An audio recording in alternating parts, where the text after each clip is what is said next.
Hi there, my name is Nathan Hawthorne. I'm an artist, teacher, and comic creator from London in the UK. And today we're going to be talking about starting off a new theme, a new project, especially in relation to exams. That's GCSE exams, AS level exams, or A level exams.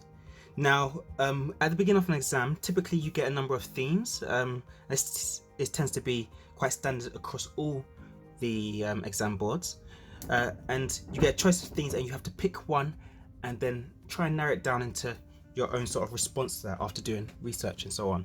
I won't go into what exactly that entails, but today I'm just going to talk about starting off the process.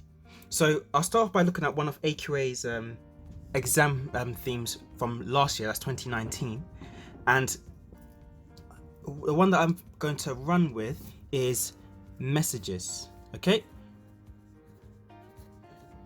so the one way I will always say to start off a project, whether it be an exam project or a new project in general, and this carries on beyond the classroom, so when you're actually working on your own projects later on, or on client given parts later on, is always start with a mind map. It's the easiest way to just start getting ideas pumped out. Okay, and this is how I do my mind maps. So say we have a theme, messages. Now we need to just break down every little thing that we can out of messages and see where it can lead us. Don't limit yourself, go as weird as you can. Try and stretch this theme as much as possible. So here we go, we have messages. I'll just circle that, all right? And this is how we're going to do it. Messages, straight away I think of letters.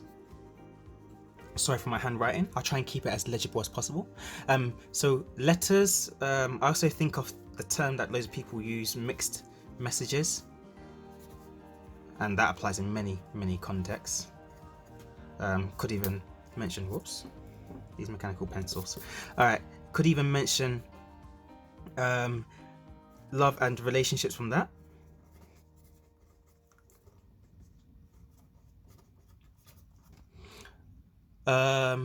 With that we could even have double meanings. Ooh. And from that we can have love letters. Right, that links back with that, that's good. Let's keep going. Messages, how about messages in a bottle?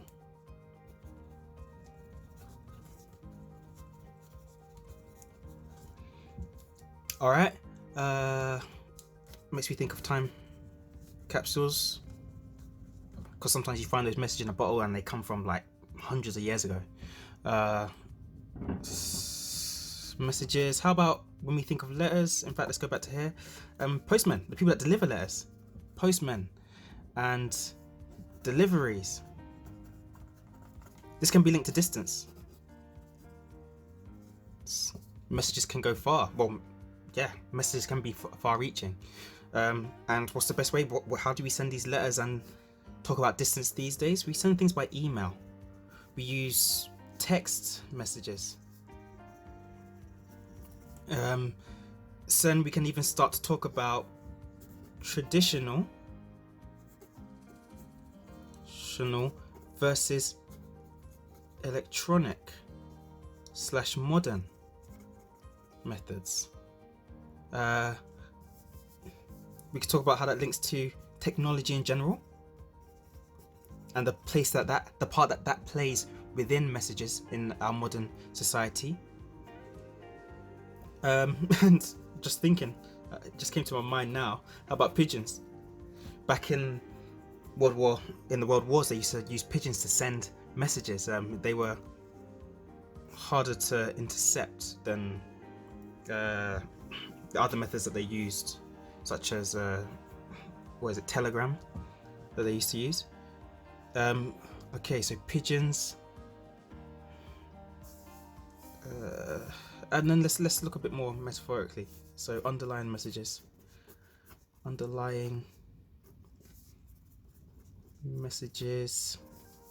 with that symbolism,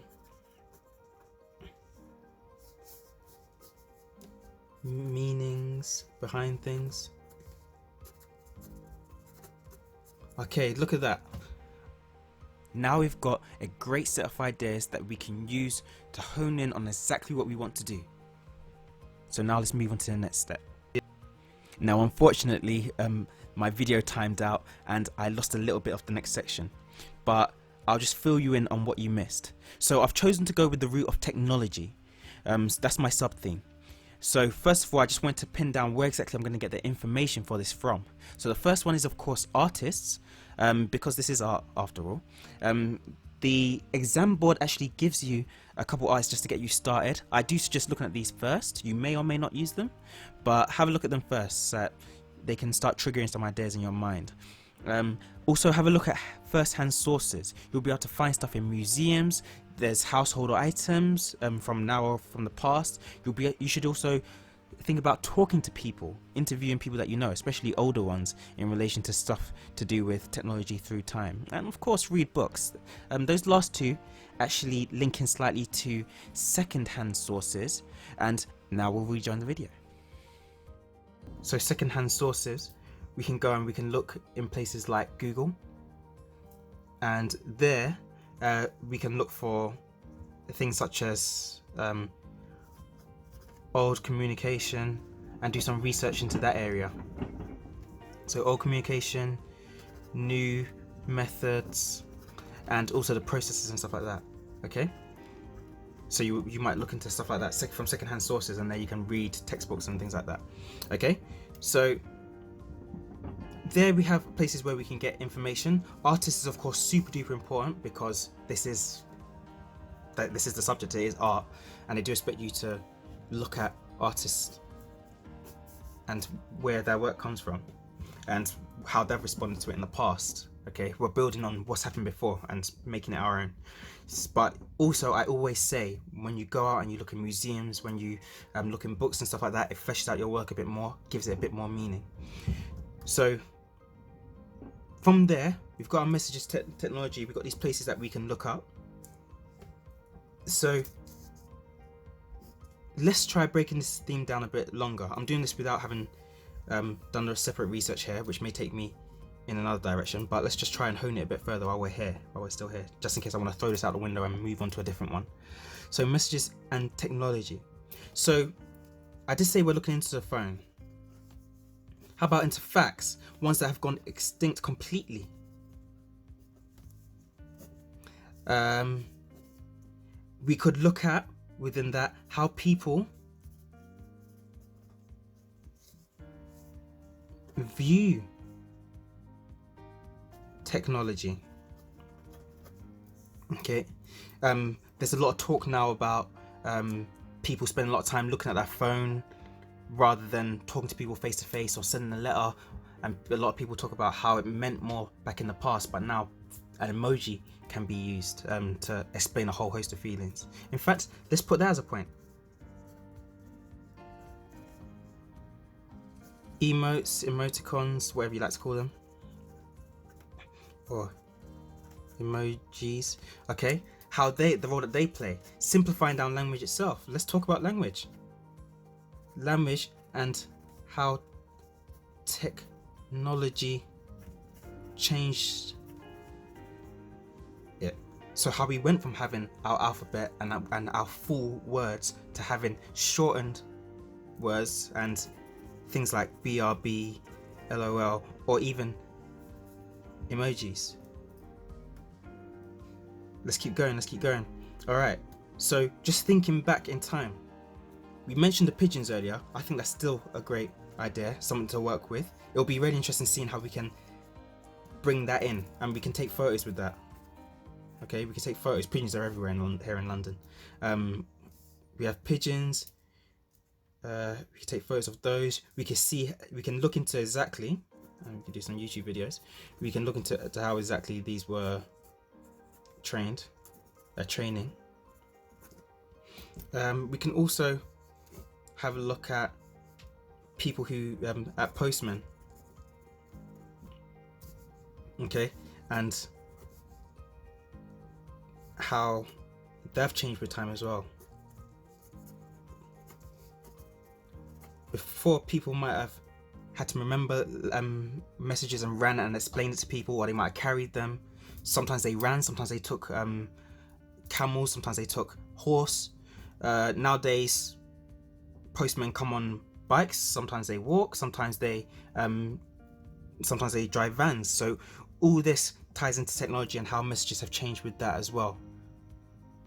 So already we see that we are heading in the right direction. We have ideas, we have a place to start, we have places to go look, and there's just so much ideas swimming through my mind. I can already start to picture a final piece. This is the place that you want to be, and this was done within a couple minutes. So this is how we start, and this is how we really hone in on our ideas, begin to get a direction in which we can head and focus our work so that we can really set ourselves up for success with this project. Now hopefully you found this useful.